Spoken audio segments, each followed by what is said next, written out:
안녕하세요 여러분. 끝까지 보면 반드시 도움이 되는 언파티MI TV입니다. 한여름 무더위 여러분은 어떻게 견디고 계신가요? 혹시 에어컨 전기세 때문에 더위를 참으며 지내고 계시진 않으신가요? 사실 많은 분들이 에어컨을 아끼려고 끄고 더운 날씨를 억지로 버티고 전기세 고지서를 보고는 한숨 쉬곤 합니다. 그런데요, 오늘 영상 보시는 여러분만큼은 올여름을 시원하고 똑똑하게 보낼 수 있도록 준비했습니다. 전기세는 아끼고 건강은 지키고 에어컨은 마음껏 켤 수 있는 방법, 그리고 정부에서 최대 70만 원까지 전기세를 지원해주는 에너지 바우처 제도까지 모든 정보 지금부터 정리해서 알려드릴게요. 자, 먼저 많은 분들이 에어컨 전기세를 줄이기 위해 외출할 때마다 에어컨을 끄곤 하시죠. 하지만 인버터형 에어컨을 사용 중이라면 이야기가 달라집니다. 왜냐고요? 에어컨은 껐다가 다시 켤 때 특히 실내 온도가 30도 이상으로 올라가 있으면 설정 온도인 26도까지 낮추기 위해 실외기가 풀가동됩니다. 이때 사용하는 전력량이 무려 평소보다 3배 이상 많아지는 거 아셨나요? 그러니까 잠깐 외출, 예를 들어 1시간 반 이내 외출이라면 에어컨을 끄는 것보다 켜두는 것이 오히려 전기세 절약에 효과적입니다. 장기 외출이 아니라면 무조건 끄지 마시고 집에 돌아왔을 때 더 쾌적하고 효율적으로 온도를 유지하세요. 다음은 많은 분들이 궁금해하시는 제습 모드와 냉방 모드 이야기입니다. 제습 모드는 소음도 적고 바람도 약하게 나와서 왠지 전기를 덜 쓸 것 같죠. 하지만 진실은 그렇지 않습니다. 제습도 실외기를 동일하게 작동시키기 때문에 전력 소모량은 냉방과 큰 차이가 없습니다. 게다가 처음부터 제습 모드로 설정하면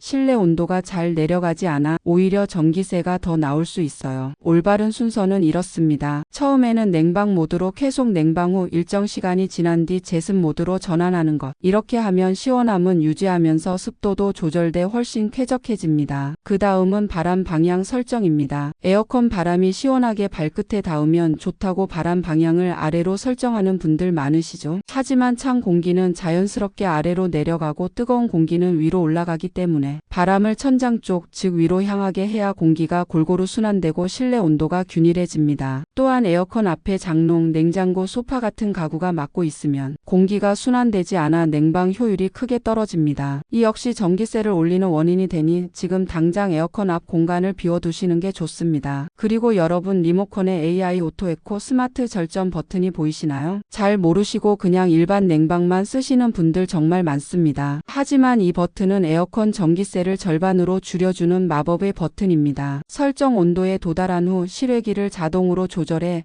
불필요한 전력 소모를 막아주는 기능이죠. 제가 실제 실험해 본 결과 일반 모드로 하루 사용한 전기세가 약 9만 원, 오토 모드를 쓴 날은 5만 7천 원으로 3만 원 이상 차이가 났습니다. 리모컨을 다시 한번 확인해 보세요. AI 절전, 스마트 에코 등 다양한 이름으로 표시돼 있을 수 있습니다. 그런데 아무리 절전 모드, 바람 방향을 잘 조절하고 있어도 햇빛을 그대로 들여보낸다면 냉방 효과는 반감됩니다. 햇빛은 실내 온도를 34도 이상 올리는 주범입니다. 그래서 열 차단 커튼, 블라인드, UV 차단 창문 필름이 필수입니다. 오후 2시에서 5시 사이에는 특히 커튼을 닫아 햇빛 차단을 꼭 해주세요. 그리고 우리가 흔히 놓치는 것, 에어컨 필터 청소입니다. 필터에 먼지가 쌓이면 바람은 약해지고 전기는 더 들게 됩니다. 실제로 어떤 할머니 댁의 전기세는 매달 15만 원 이상이었는데 필터를 청소하자 다음 달 7만 원대로 떨어졌어요. 필터 청소 어렵지 않아요. 2주에 한 번 정도 필터를 꺼내 미지근한 물로 부드럽게 씻고 완전히 말린 후 재장착하면 됩니다. 이 간단한 습관 하나로 한 달 수만 원을 아낄 수 있습니다. 자, 여기까지 전기세를 아낄 수 있는 실천 팁을 알아봤고요. 이제 정부의 지원 제도 놓치면 손해인 에너지 바우처 제도에 대해 알려드릴게요. 이 제도는 정부가 여름철 에어컨 사용에 따른 전기요금을 지원해주는 정책으로 최대 70만 원까지 지원됩니다. 수급 대상은 다음과 같습니다. 기초생활수급자, 차상위 계층, 기초연금수급자, 그리고 세대원 중 한 명이라도 65세 이상, 6세 미만 영유아, 임산부, 장애인 등록자, 중증 질환자, 한부모 가족에 해당되면 신청 가능합니다. 신청은 주민센터 방문 또는 행정복지센터에 전화 문의만 하셔도 확인할 수 있습니다. 신분증과 등본만 챙기면 신청서 작성까지 5분도 채 안 걸립니다. 이제 더 이상 더위를 참지 마세요. 오늘 영상에서 알려드린 절전 팁과 에너지 바우처 제도 꼭 실천하셔서 올여름은 시원하고 경제적으로 보내시길 바랍니다. 구독, 좋아요, 알림 설정까지 부탁드리고요. 소중한 분들에게도 이 정보를 꼭 공유해 주세요. 오늘도 시청해 주셔서 감사합니다.